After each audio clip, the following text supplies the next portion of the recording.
আসসালামু আলাইকুম। শুরু করছি আমিত্ব ভালোবাসি তোকে উপন্যাসের প্রথম পর্ব। লিখেছেন সালমা চৌধুরী। 7 বছর পর বাড়ি ফিরছে খান বংশের বড় ছেলে সাজ্জাদুল খান আবির। বাড়ি ফিরছে বললে ভুল হবে, বিদেশ থেকে দেশে ফিরছে আবির। এই 7 বছরে খান বাড়িতে ঘটে গেছে অনেক ঘটনা, যার সাথে সশরীরে যুক্ত নেই আবির, তবে আত্মিকভাবে প্রতিটা ঘটনায় জড়িয়ে আছে সে। আবিরের বাবা চাচা 3 জন। আবিরের বাবা সবার বড়, নাম আলী আহমদ খান। তানভীরের বাবা মোজাম্মেল খান। ছোট চাচুর নাম ইকবাল খান। আবির তার বাবা মায়ের একমাত্র ছেলে। মেজো চাচা মানে মোজাম্মেল খানের ছেলে, এক ছেলে এক মেয়ে। ছেলের নাম তানভীর খান, মেয়ের নাম মাহাদিবা খান মেঘ। ছোট চাচার এক মেয়ে এবং এক ছেলে, মিম আর আদি। এখানে তারা এলাকায় যৌথ পরিবারগুলোর মধ্যে শ্রেষ্ঠ।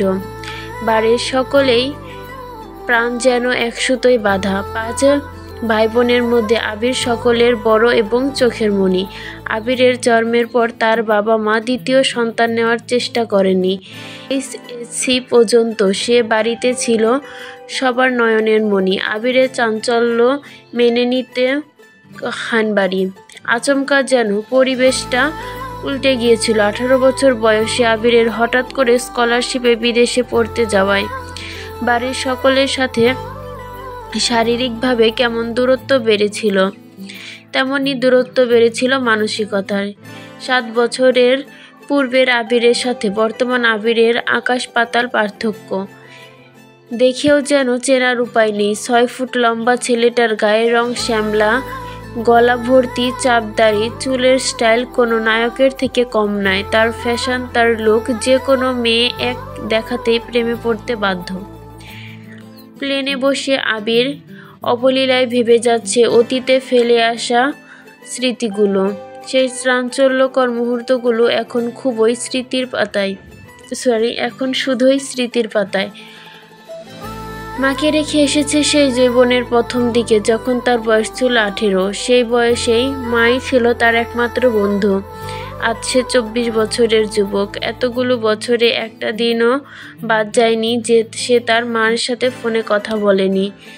সে বাড়ির সকলের সাথেই মোটামুটি কথা বলার চেষ্টা করেছে। ছোটবেলার স্মৃতিগুলো ভাবতে ভাবতে নিজের দেশে পৌঁছে গিয়েছে আবির। এয়ারপোর্টে আবিরের বাবা আলী আহমদ খান আর তানভীর দাঁড়িয়ে আছে। তানভীর সম্পর্কে তার চাচাতো ভাই আর বয়সে 2 বছরের ছোট, কিন্তু দুজনের বেস্ট ফ্রেন্ড আর কলিজার বন্ধু।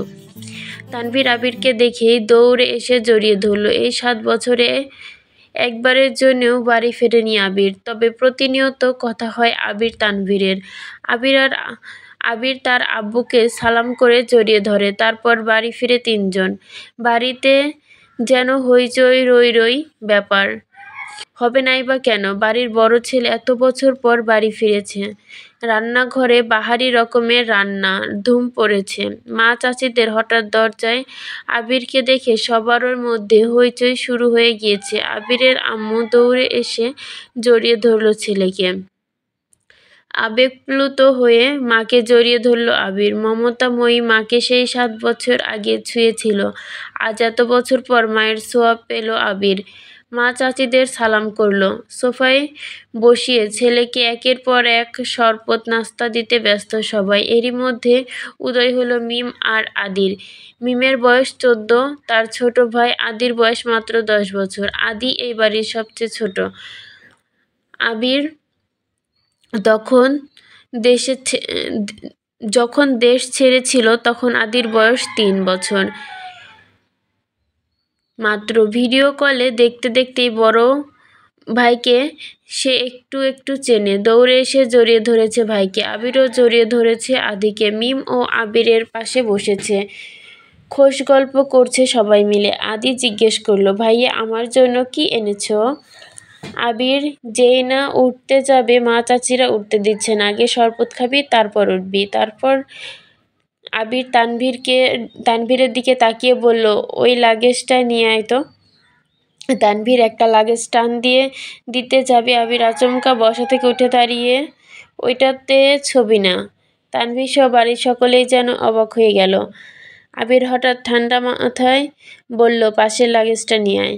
তানভীরও তার কথা মতো লাগেজ নিয়ে আসলো। লাগেজ খুলে যে যার মতো জিনিস বের করছে আর জিজ্ঞেস করছে, এটা কার, ওইটা কার। আবির শরবত খেতে খেতে উত্তর দিচ্ছে। আদির জন্য বিদেশি দামি দামি খেলনা, মিমের জন্য ড্রেস, কসমেটিক্স বক্স, মা কাকিদের জন্য অনেক গিফট, তানভীরের জন্য মোবাইল, একটা ল্যাপটপ ও অন্যান্য গিফট। আলাদা আরেকটা ল্যাপটপ আছে। মিম জিজ্ঞেস করলো, ভাইয়া এই ল্যাপটপটা কি তোমার? আবির উত্তর দেয়, না, এটা মেঘের। মেঘের মা হালিমা খান জিজ্ঞেস করলেন, মেঘের ল্যাপটপ কি দরকার বাবা? আবির, ও ওর তো এইচএসসি পরীক্ষা শেষ, সামনে অ্যাডমিশন টেস্ট আছে, অনেক কিছু জানা বা পড়ার দরকার আছে। মোবাইল দেখে পড়ার থেকে ল্যাপটপের সুবিধা হবে, তাই নিয়ে আসছি। মিম, আমার জন্য নিয়ে আসতে একটা। আবির অবলীলায় হেসে উত্তর দেয়, তোর 18 বছর বয়স হলে তোকেও কিনে দেব, চিন্তা করিস না। মিম খুশিতে গদগদ হয়ে বললেন, ধন্যবাদ ভাইয়া। বাড়ির হইচই শুনে ঘর থেকে বের হলেন হালিমা খান, ইকবল খান। আবির চাচুকে দেখে সালাম করতে যায়, চাচু বাধা দিয়ে জড়িয়ে ধরে ভাতিজাকে। ইকবল খান বাড়ির সকলের দিকে এক পলক তাকিয়ে নরম স্বরে বললেন, এতদিনে এই বাড়িটা পরিপূর্ণ হলো। ইকবল খানের জন্য আনা উপহার আবির নিজের হাতে চাচুকে দিল। বাকিদের জিনিসগুলোও একটা একটা করে দিল আবির। মেজ চাচু মানে মোজাম্মেল খান বাসায় নেই, তাই ওনার জন্য আনা গিফটটা যত্ন করে রেখে দিল আবির। লাগেজে পড়ে আছে একটা বক্স, যেটা র্যাপিং পেপারে মোড়ানো, আর একটা শপিং ব্যাগ। আদি জিজ্ঞেস করছে, ভাইয়া এটা কার? আবির ল্যাপটপের পাশে বক্স আর শপিং ব্যাগটা রেখে উত্তর করলো, এগুলো মেঘকে দিয়ে দিও, আমি রুমে যাচ্ছি। ইকবাল খান এক পলক সবার দিকে তাকিয়ে জিজ্ঞেস করলেন, মেঘ কোথায়? হালিমা খান উত্তর দিলেন, ও তো কোচিংয়ে গেছে, এতক্ষণে তো চলে আসার কথা। আবির বাকি দুটো লাগেজ নিয়ে উঠতে যাচ্ছিল, হঠাৎ পেছনে ফিরে মায়ের দিকে তাকিয়ে প্রশ্ন করলো, আমি কোন রুমে থাকবো? ছেলের এমন প্রশ্নের জন্য মা মালিহা খান হতভম্ব হয়ে পড়লেন। ততক্ষণ স্বাভাবিক স্বরে উত্তর করে বললেন, তোর রুম তোরই আছে, আজ সকালেই পরিষ্কার করে এসেছি। আবির আর কথা বলে না, দুই হাতে লাগেজ নিয়ে উঠতে গেল। তানভীর এগিয়ে এসে, আমায় দাও, আমি নিয়ে যাচ্ছি। আবির একটা লাগেজ তানভীরের দিকে এগিয়ে দিল, নিজে আরেকটা লাগেজ সযত্নে নিয়ে সিঁড়িতে উঠতে থাকে। ততক্ষণে দরজায় এসে উপস্থিত এই বাড়ির বড় মেয়ে মাহাদিবা খান মেঘ। মিম মেঘকে দেখে দৌড়ে এসে বলল, আপু আপু, আবির ভাইয়া এসেছে। মেঘ সিঁড়ির দিকে তাকায়, লম্বা স্বাস্থ্যবান সুপুরুষদেহী একজনের হাতে লাগেজ নিয়ে সিঁড়ি দিয়ে উঠছে। মেঘের দিকে এগিয়ে এসে, তোর জন্য গিফট এনেছে। মেঘ তাকিয়ে বলে, কি গিফট? সোফায় রাখা ল্যাপটপের দিকে চোখ পড়ে মেঘের, ছুটে যায় ল্যাপটপের কাছে, এটা কি আমার? মিম বলে, হ্যাঁ আপু, এটা তোমার। বক্সটা আর শপিং ব্যাগটাও তোমার। ল্যাপটপটা ঘুরিয়ে ফিরিয়ে দেখিয়ে মেঘ আর যেন আকাশকুসুম কিছু পেয়ে গেছে। তারপর শপিং ব্যাগটা একটু খুলে দেখলো, দুইটা ড্রেস মনে হচ্ছে।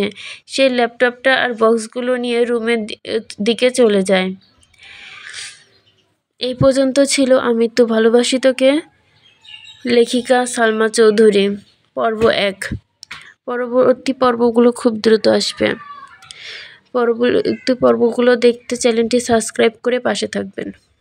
ধন্যবাদ সবাইকে।